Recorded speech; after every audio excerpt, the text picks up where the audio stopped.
patient, a male in his 50s, who tested positive for the COVID-19 and had other underlying medical conditions, passed away early this morning at a Beaumont Hospital in Wayne County. Our medical team went to extraordinary efforts to care for this patient, and we are deeply saddened by his passing and empathize with his family. I want to thank our physicians, nurses, and medical staff who are all working together to care for COVID-19 patients. During this time, we are all united to battle this virus, and we must continue to serve and care for the non-COVID-19 needs of all patients, whether they are giving birth, needing essential surgeries, or requiring life-saving emergency procedures. As a health system, we have taken many steps to prepare for COVID-19, and we are expanding our efforts every single day.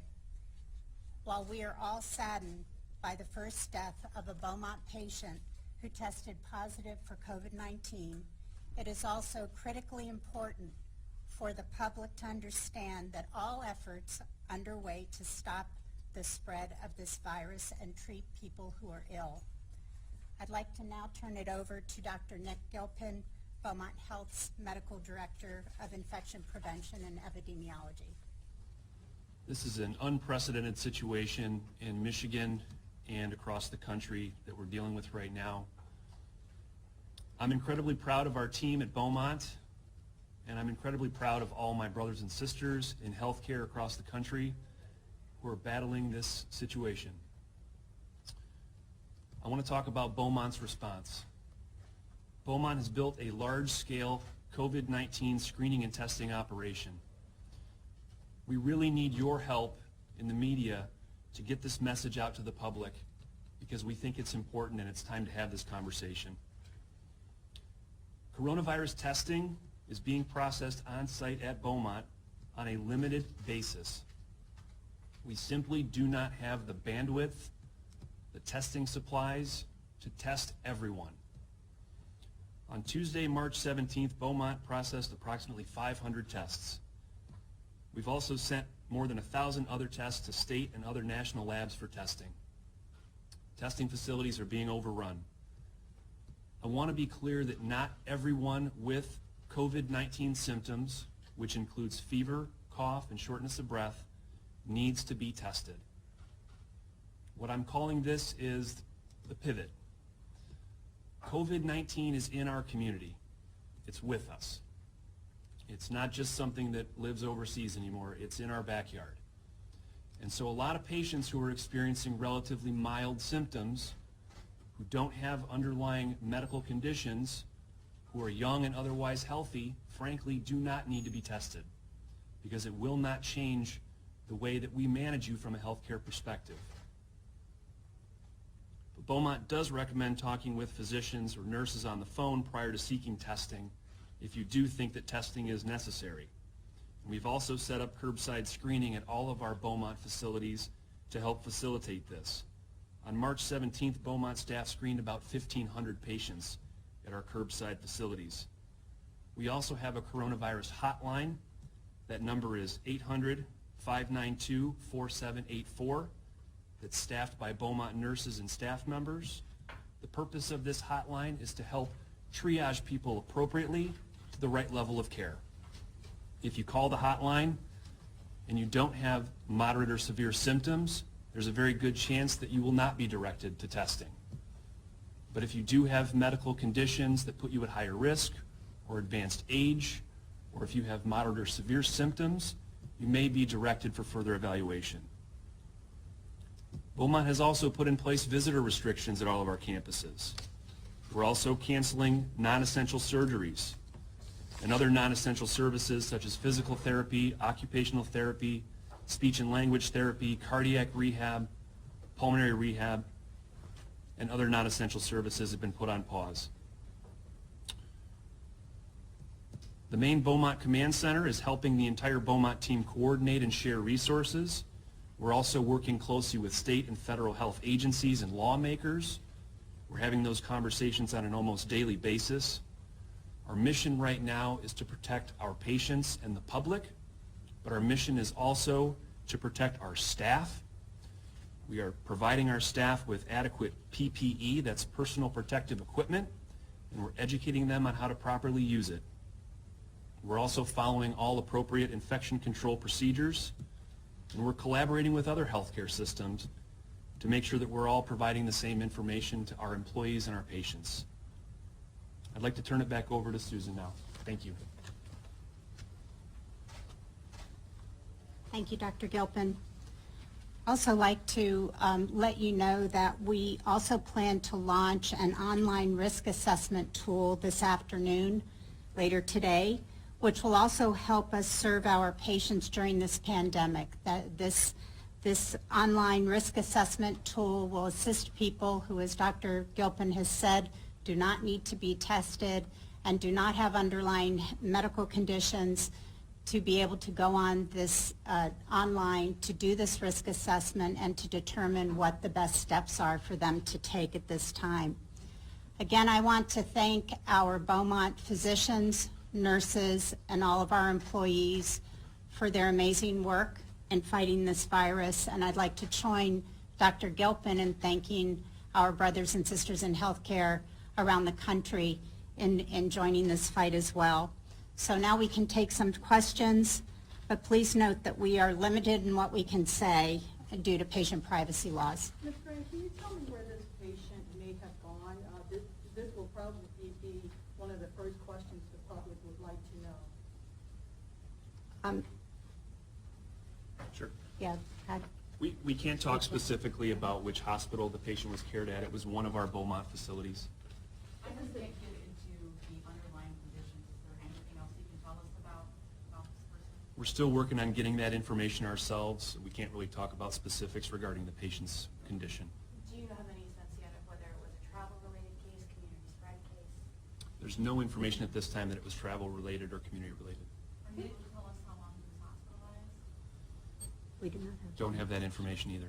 Nick, so here's the question. If I'm 40 years old and I have no underlying health concerns, but I start to feel the fever, the and the whole thing, you're telling me that the best course of action right now would be to self-quarantine, call my office and say, look, I've got these symptoms, I'm young, I'm healthy, I don't need to clog up the testing portal. Is that basically what you guys are saying right now to the public? I could not say it better. I think that is exactly the message that I want to get out to the public. Mild symptoms, young, relatively healthy people without chronic medical conditions, we don't have the capacity to test all of you. There's a very good chance that many of you may have COVID-19, frankly. And testing you is not going to necessarily make a difference with regard to how we treat you. We're going to recommend that you go home. We're going to recommend that you practice social distancing, self-isolation, hand hygiene, respiratory etiquette, washing all your high-traffic surfaces at home, all the usual stuff that we would recommend to anyone right now. That's exactly the recommendations that we're giving to our patients who are coming through our curbside testing also. Can I ask about underlying conditions? Now, there are underlying conditions and then there are underlying conditions. If I have, I mean, when does the underlying condition become the issue? I mean, there's a huge difference between having rheumatoid arthritis and having cancer. You know what I mean? Like, what, are there some specific underlying conditions that would be more concerning than others? Something that you guys are zeroing in on when somebody calls the hotline? Sure. So I think with regard to underlying conditions, first of all, our hotline and our online risk assessment tool is just that. It's a risk assessment tool, all right? You can't really screen and diagnose someone effectively over the telephone, but we can risk assess. So when you call our hotline, you're going to be asked a number of questions about your age, about specific medical conditions you have, and the conditions that we're focusing on are the chronic medical conditions like heart disease, lung disease, conditions that compromise your immune system in some way. Those are the things that are going to push you into a riskier bracket with regard to maybe you do need to be seen more urgently than someone that doesn't have those conditions. And when you're talking about the conditions that compromise your immune system, just for folks who don't know. Conditions that compromise your immune system, so there's lots of conditions. Specifically, they could be medications that you're taking that compromise your immune system, like certain steroid preparations or medications that people take for inflammatory conditions. Autoimmune conditions are often considered immune compromising. Obviously, we have our HIV population and people with chronic infections that we're concerned about as well. Those are considered immune compromising. So can you tell us about the patient who passed away? When did the gentleman come into the hospital, and what kinds of symptoms did he come into the hospital with? I'm sorry, I don't have all that information. Nick, we're already starting to see smaller hospital systems get several ICU patients who are either suspected COVID cases or confirmed COVID cases. Can you guys speak at all to where Beaumont Health Systems is on that? Is it something where it's like a few people are in ICU, it's becoming a larger population? Can you speak to it in general? I can generally speak to it. We've tested a lot. We've had dozens of cases within our Beaumont hospitals, all 8 different hospitals. As of right now, we feel adequately staffed and adequately resourced. We're constantly having these conversations with our sister organizations throughout the state and with state lawmakers to make sure that should the need arise, we can have access to things like ventilators and other medical equipment that might be necessary. But I'm happy to say, as of right now, we feel well stocked. I ask that because I think people are going to want a better sense of, if this guy was in the ICU, they want to have an understanding of, are there a lot of people in the ICU with similar conditions, or are most of them, I know not all of them even have to be hospitalized, are most of them in general care? Are you starting to have more in the ICU? Can you give us any kind of sense? We're ramping up our capabilities to take care of patients in an ICU capacity. I think you need to look no further than what's happened in other countries where this virus has ravaged, frankly. Places like China, South Korea, and Italy really challenged their critical care capacity and their bed capacity. So we are absolutely thinking ahead. The key to infection prevention and epidemiology is trying to stay one step ahead. And that's what we're trying to do on an everyday basis here at the command center. How do you think this is going to increase in terms of the rates of patients that you're seeing? And what challenges do you face in meeting that? And is there anything the public can do that can help in you meeting that? Well, for starters, I think you're going to see the number of cases escalate tremendously. And that's partly because you're going to see more real cases, and it's also because our testing is going to begin to catch up. Now you're starting, in the beginning, the state and federal health authorities were really the ones doing all the testing.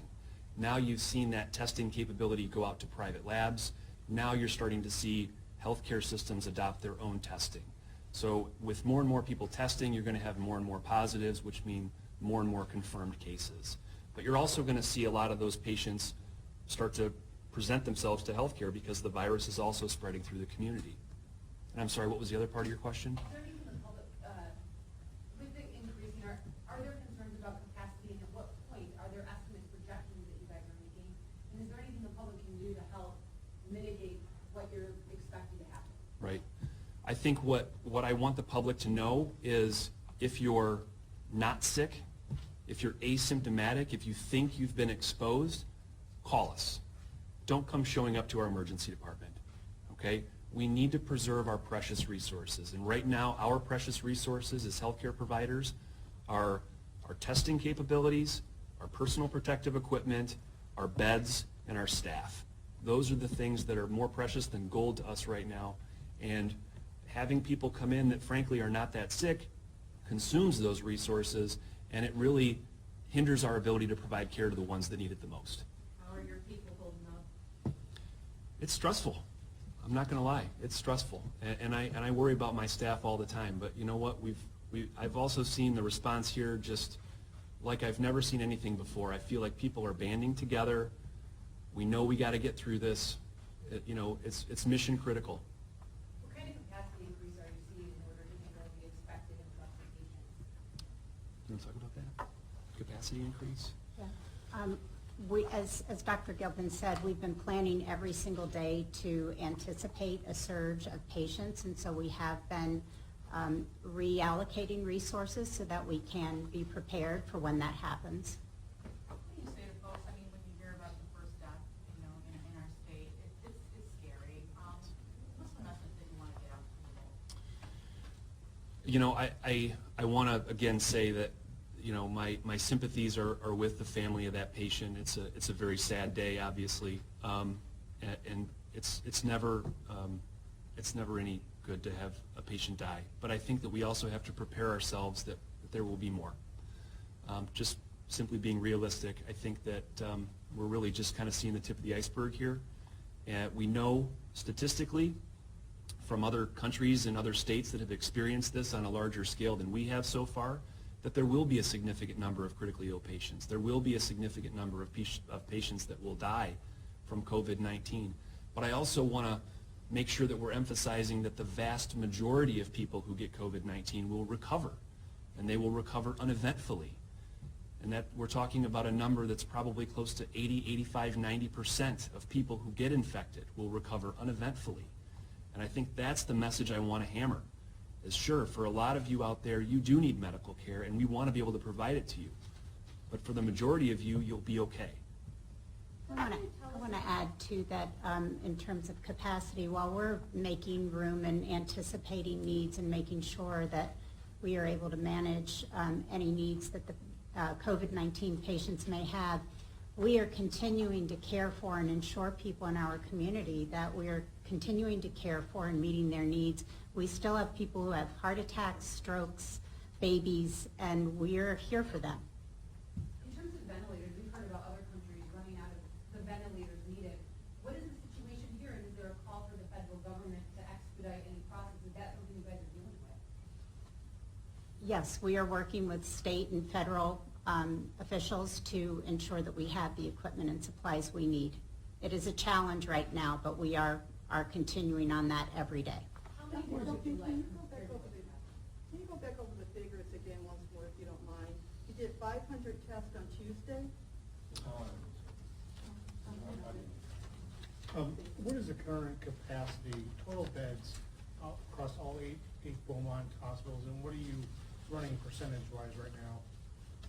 We have over 3,000 beds. The percentage capacity is constantly changing, and we can get that to you.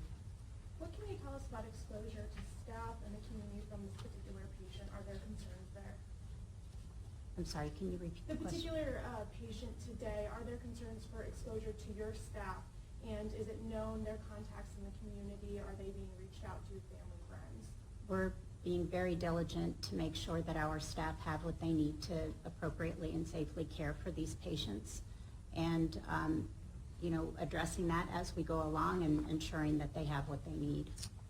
I want to add that we have a very rigorous employee health system process for making sure that we always vet any exposure to our staff, because again, our staff is one of our precious resources, and we always want to make sure we're keeping our staff safe.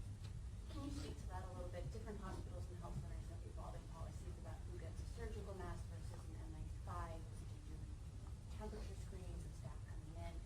Can you talk about where policies are right now in that area?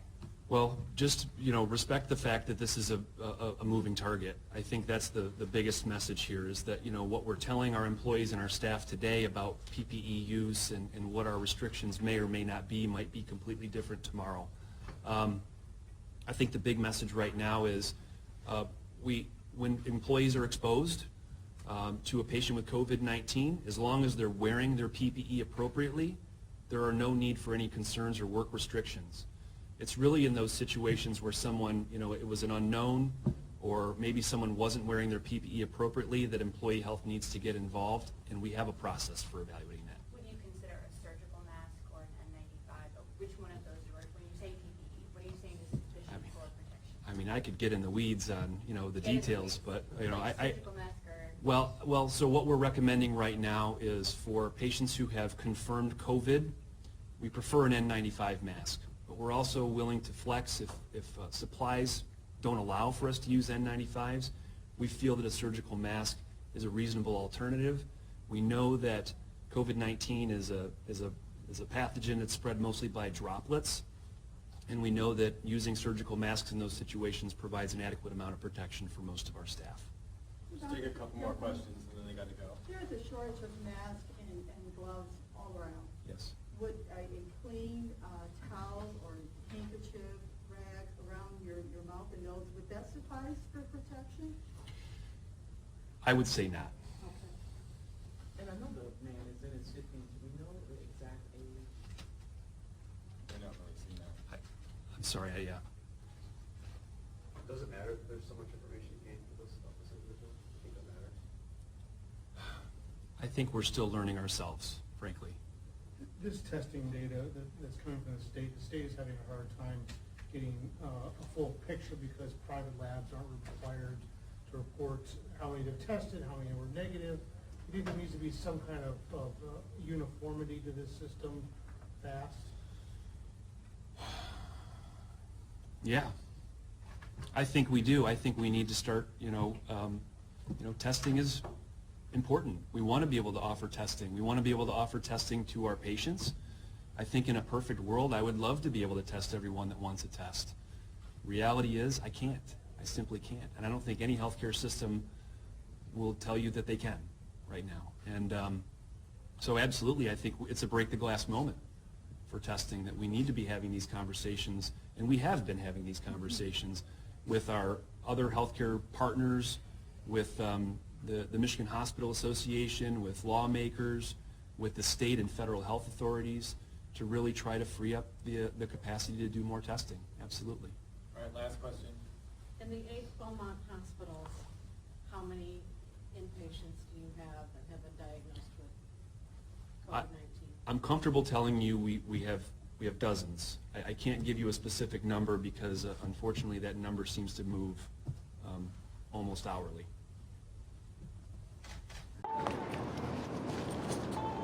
怎么又晚了？这诊所太远了，这里多开几间就好了。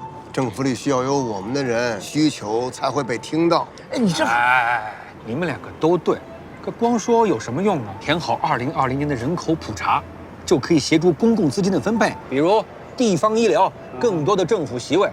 想要给自己发声啊，赶紧上网填，打电话也行。请上2020census.gov 完成普查。